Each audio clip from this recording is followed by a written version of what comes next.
I said, no, actually it doesn't say that. In fact, I've read the Bible from cover to cover a number of times. I'm telling you, it definitely doesn't say that. She's there, yeah, it does. So I pulled out my Bible. It got really quiet in that van. Can you imagine? And I found that passage. Now, you Christians out there, could you find that one? The one about the clothing of two different materials. Could you find that one? Now, luckily, it was my old Bible. Because all I knew is on the right-hand side of the page in Leviticus somewhere. And then I figured I got the stage for a second. So I said, people say the Bible's, got a bunch of science errors and no scientist could ever believe in Christianity. I said, I've read the Bible a lot of times and I haven't found a science in there yet. I don't know what they're talking about. Got really quiet in there. And then we went on and talked about, particle physics or something like that. But to me, that represents the typical attitude. People laugh. And yet, I think they don't know what they're talking about.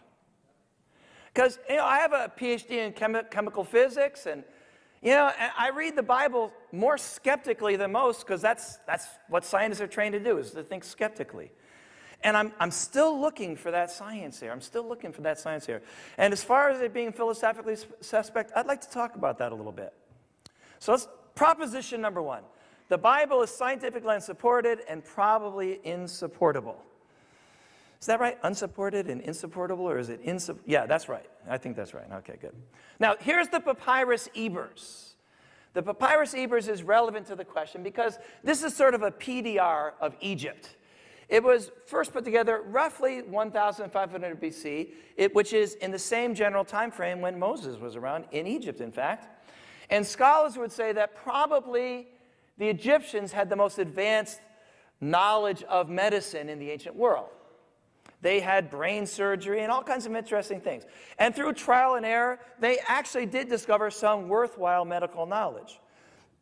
Now, what we're going to do is we're going to look at kind of things in the Papyrus Ebers, and then we're going to ask, how does that compare to what's in the Bible? So here's a few prescriptions in Papyrus Ebers. To prevent hair from turning gray, anoint it with the blood of a calf which has been boiled in oil, or with the fat of a rattlesnake. All right? My brother's in the second row. David, you've just not been using that stuff, obviously. I don't think it would be quite as effective as Grecian formula. All right, here's another one. A mixture of 6 fats, namely those of the horse, the hippopotamus, the crocodile, the cat, the snake, and the ibex, to prevent hair loss. Now, obviously, I've not been using that stuff. And I don't know, I guess the men wanted to be attractive to the women. Women, would you hang out with a guy who's got this stuff on their hair? It smells kind of bad. Bald guys didn't have any kitties around the house. Now, that's kind of funny, but you know what? That's really not very funny at all. It's not funny at all. Because what was the average lifespan back then? 25 years? Why? Because people died of infectious disease. People didn't die of heart disease. They didn't die of cancer. They died from infectious diseases. And this was the kind of cures they had for infection. They had no answer. Let's look at some of the other ingredients used to cure diseases in Papyrus Ebers, the greatest, if you will, compendium of medical knowledge in the ancient world. Lizard's blood, swine's teeth, putrid meat. There you go. Let the meat rot for a while, and I guess spread that around on the boil or whatever. Moisture from pig's ears. All right. Excrement, human excrement, as medicine. Ouch. Now, pay attention here. Here's the point.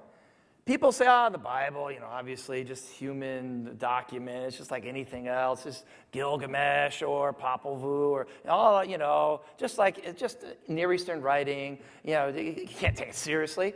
Now, if they were right, then the Bible would have stuff like this in there. I guarantee you. One reason I know that is, for example, in Leviticus, there's lots of stuff that has medical implications. So I guarantee you, if the Bible was what people say, and that even that woman in the van says, then there'd be stuff like this in the Bible. And the fact is, there's not. Now, in Exodus 15:26, God says to his people, if you obey the laws I'm giving you today, I'm not going to bring on you any of the diseases of the people around you. And it just so happens that as you look at these laws in Leviticus, you can see a lot of medical wisdom there. And what's amazing to me is each one of these laws, and by the way, the list is quite long. I'm just looking at 2 or 3 of them because I want to go to other things. There's many examples I could use. And each one of these laws, they have a spiritual implication, a spiritual application, and yet they also just so happened to have medical implications. And one thing about the Jews, it seems like they kept reproducing more than anybody else. People were constantly trying to wipe them out, whatever, and they kept coming back. I believe one of the reasons is they lived longer, they had more children, they had less diseases. For example, in Leviticus 11, it's quite specific. Pig, no. Beef, yes. All right? Shellfish, no. Sorry, Boston people. Fish with scales, yes. In fact, all carnivores were outlawed. All right? Sheep, no problem. And it just so happens, almost every meat on the list that God said you can't eat carry all kinds of diseases. Pork, 22 known diseases. Trichinosis is one of them. Now, I'm not trying to make you afraid to eat pork. With our modern sanitary things, even then, I'd say cook it through till it's at least, pretty much not much pink left. Beef, even raw. I was in Caracas a couple years ago eating in a restaurant, and I speak Spanish, but I couldn't read the restaurant, so I couldn't read the menu, so I just pointed. They brought up this nice pile of raw beef. And I'm thinking, all right, Leviticus 11, we're going for it. Now, I went to the University of Colorado, and the grill there is the Alfred E. Packer grill. He's the only American ever convicted of cannibalism. And they would have this contest, who could eat the most raw beef. Now, can you see them having a contest who can eat the most raw pork? Now, it just so happens that shellfish can be very, very dangerous, and we all know that. And yet fish, even raw, sushi, safe. Now, you could say, well, just luck or accident. And again, if this was the only example, you kind of, all right, I give the skeptic the possibility that they got lucky. But the fact is, everybody around the Jews were eating all these things. Millions were dying. The Jews didn't, and they also didn't die.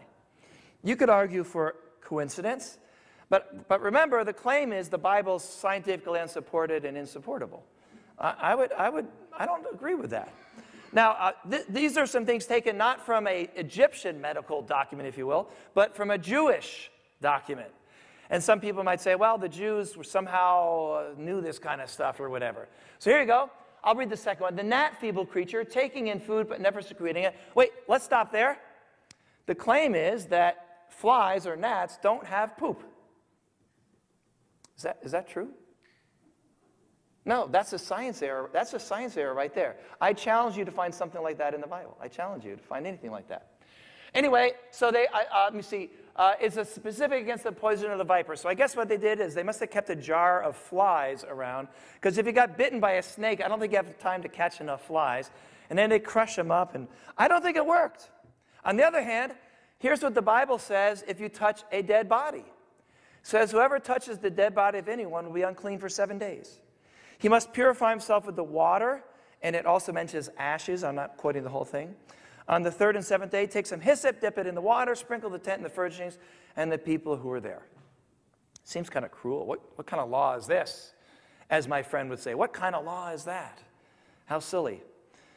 And really, I mean, what this means is if you helped in the funeral to prepare the body, you had to be separate from the people for 7 days. That doesn't seem very fair. Now, this is a picture of Ignaz Semmelweis.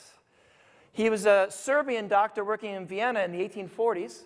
This is back in the days when they discovered what we now call germ theory. And he was working in a women's hospital. In his hospital, 18% of the women who came into the hospital died in the hospital. 18%. Back then, people had children at home not because they couldn't afford to go to the hospital, but because they couldn't afford to have a doctor come to the home because the hospital was like a death sentence. Anyway, what was happening is the doctors would come in the morning, go to the morgue, examine the bodies of the women who died the day before. Then they proceed straight up to the hospital wards and infecting all the women and killing them accidentally. So what Semmelweis said is, if you touch a dead body, you're unclean. You have to wash your hands with soap and water.